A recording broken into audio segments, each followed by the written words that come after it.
In this video, we're going to solve a problem that says, find the missing number. So you have to find what this missing number is, and then that number, if you subtract 73 from it, would equal 183.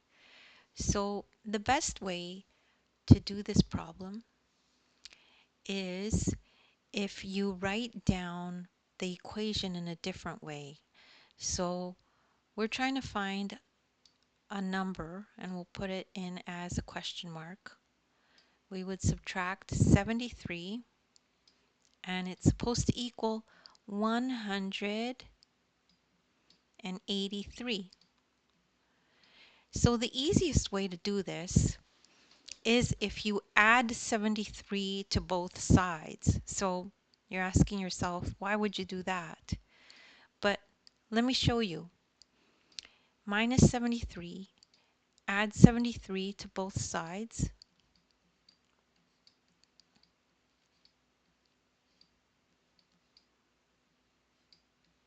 And it looks like this.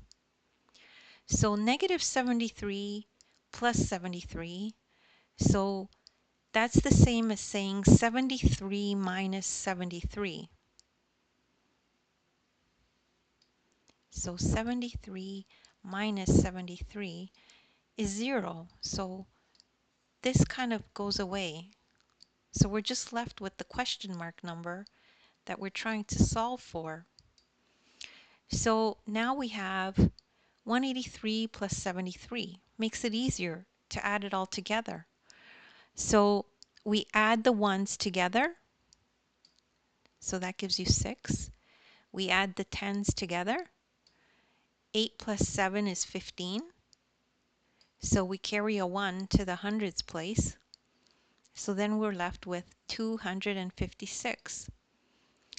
So the answer to this question is 256 minus 73 gives you 183.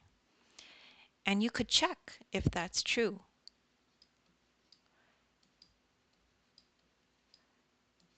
So 6 minus 3 is 3. 5 minus 7, you need to borrow from the 2. So that makes it 15 minus 7 gives you 8. And then 1 minus nothing here gives you 1. So 183. So 256 is the right answer. And don't worry if you don't understand this right away, just rewatch the video because practice makes improvement.